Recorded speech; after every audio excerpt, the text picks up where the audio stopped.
Well, you've got a collection of hats to the value of £10 million. Over 10 million. And less than 10 years ago, you was homeless, sleeping on the street. Yeah. I'm in London today to talk to a man called Colin. Colin owns £10 million worth of top hats. You heard that correctly. And he sells £1 million worth of hats each and every single year. This man is called Colin, and we're going to meet him now to find out about this curious business. Right, here he is. This is Colin. So Colin, I love the outfit. Just regular day-to-day. I do not leave home ever unless I look like this. Why do you dress like this? I evolved the wardrobe because I travelled extensively the last 15, 20 years. So I wanted a wardrobe that I could pack in one suitcase. So what do you do on a really hot day? I take the coat off. And you wear the roll neck every day as well? I don't own anything else. I don't own a pair of jeans, a t-shirt, a pair of trainers, nothing, just this. So I came and saw Colin on this stand because I was thinking about opening an ice cream stand here in Spitalfields, and everyone around this market said your name. They said Colin's the man that knows more about Spitalfields than anyone else, all your fellow market traders. Yeah. And then I saw you and I thought, this guy's an interesting chap. And then you started telling me about how expensive and how much some of these hats are worth. Yeah. And that hat on your head, how old is it? 1880, 1880. 142 years old. And no one makes them anymore. No, stopped making them in 1958. The last looms for weaving silk plush, which is what they're made from, was in a factory in Lyon in France, and in 1954 that factory burned down. So the last 4 years they made the silk top hats using the silk for the crown and not for the brim. And by 58 they'd run out of silk and they switched top hats to making them from fur felt, which is what they make them today. And you can buy a fur felt hat from the likes of Lock & Co for £700. But the silks, because heads have got bigger as we've got taller, the bigger the size, the bigger the price, the bigger the value, and they keep appreciating. So they're a good investment as well. So how much is that hat on your head worth? 12,500. £12,500. Yeah. You were telling me about this book before we came. Yeah. Sorry, this box before. Yeah. This is a hat box. It was one of 5 that were made for Harrods in 1926.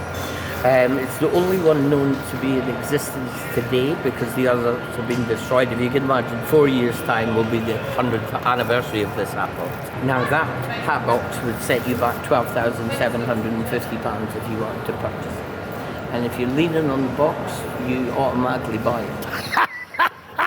So that's £12,500 just for the box. You're not getting a discount. 12,750. 12,750. And by the way, you don't get a hat with the box. You have to buy that separate. And could you sell that box easily? Is there a market for it? It's like anything that's an antique.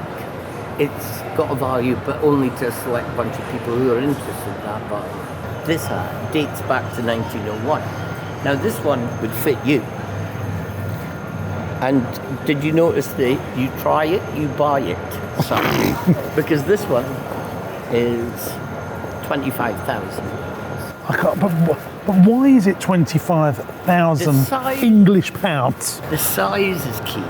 We've got taller, our heads have got bigger, and the average head size today is 58 centimetres. That's 62 centimetres. So to get a hat made 121 years ago, that size is exceptionally rare. And the rarer it gets, the more expensive it gets. So you take one that's too big for you, and that goes up to 35,000. But why? But Colin, why is someone going to pay £35,000? If you went to try find, for example, that one for you, you could spend the next 10 years looking and you'll never find one. I have clients that have purchased hats for that price because they'll never find it.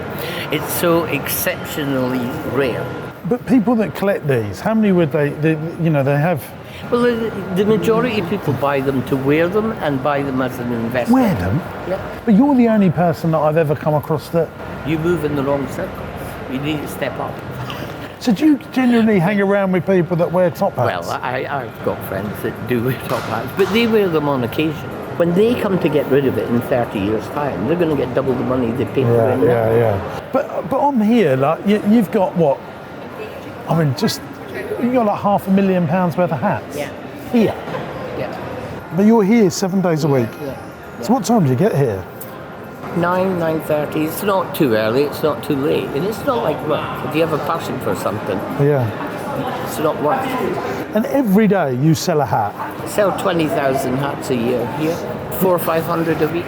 So 400 to 500 hats a week. But they're not 20,000 all- hats. Yeah, no, yeah, they're not all. so it'd be one of these. How much? We do new hats, we do old hats.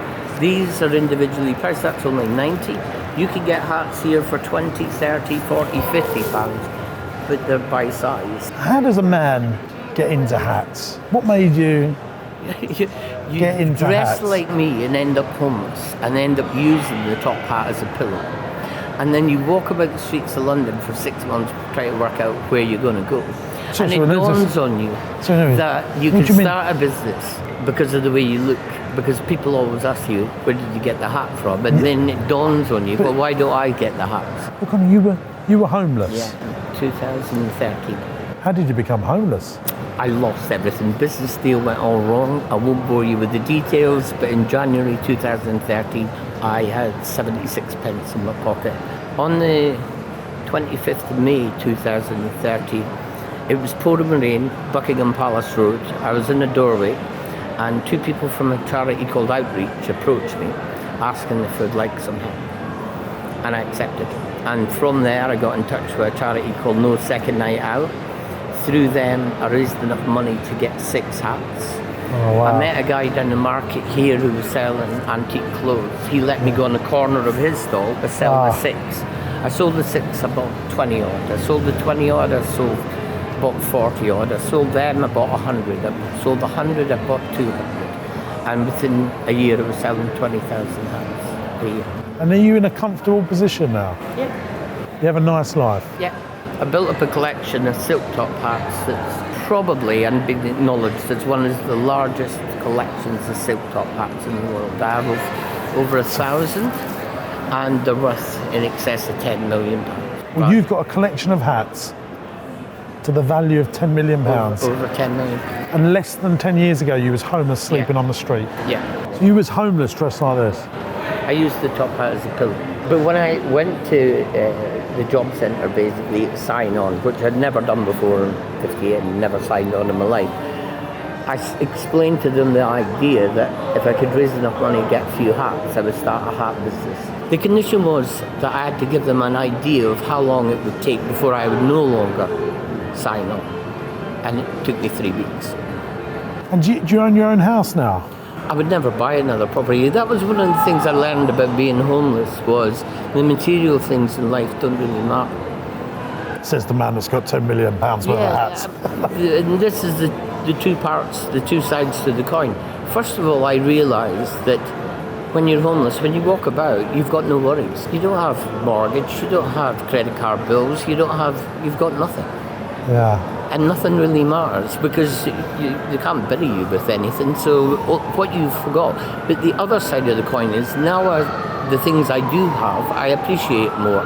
Because I only have the things I want. I don't have excess. I don't have anything that hangs in a wardrobe and gets worn once every 10 years or fills drawers. Yeah. The stuff I have, I appreciate more because I've lost everything. Yeah, absolutely. And I've got. But I don't have unnecessary. I've had the homes, the cars, the wardrobe full of clothes that never get worn. I don't have any of that now because I know I don't need it. So if you make £10,000 worth of profit, you'd rather put that 10,000 into a hat? Reinvest it. I've got 2 guys who will travel across Europe and North America with hat sizer to check the size of hats. And Colin, what about they'll you? buy them from. So you just live for hats? Yeah, I enjoy it. What about holidays? I don't take holidays. Do you go out for dinner? Not really. I reinvest So it in hats. what about family, friends, in love?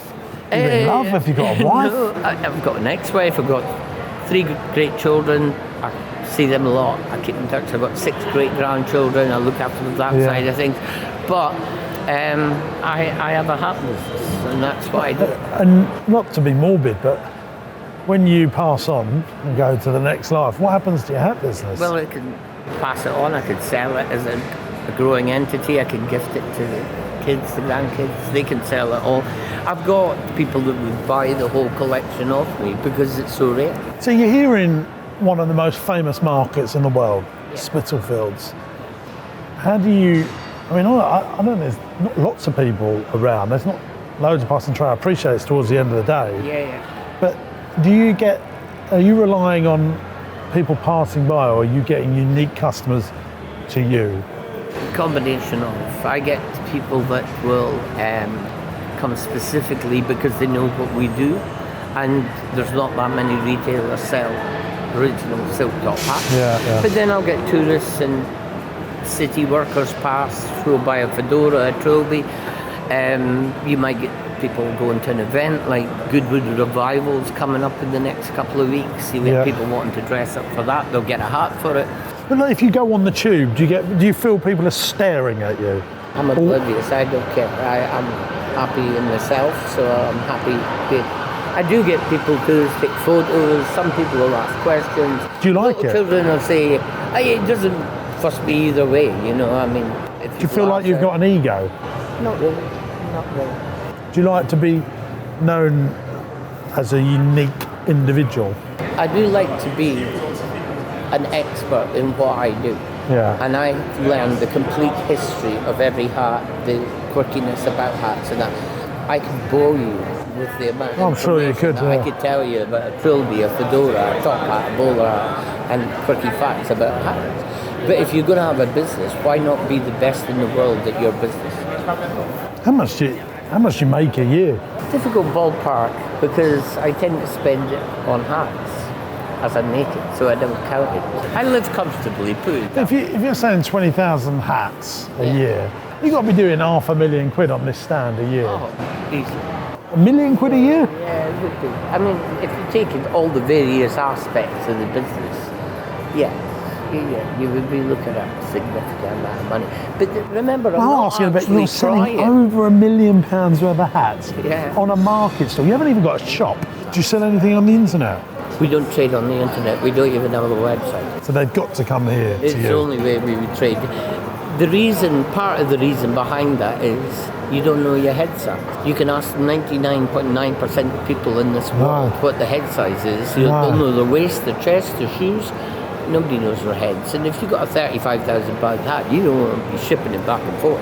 What's next for you? We're packing away now. Yeah. Are you going to have a shop? Are you going to have 20 stalls? No, we'll have the last stop for the curious in Old Spitalfields Market. The only plan is to end up with the world's largest collection of silk top hats. I love that you've got curious in your name of your business, because I think you are curious, but wonderfully so, and I've just loved having a chance to meet you.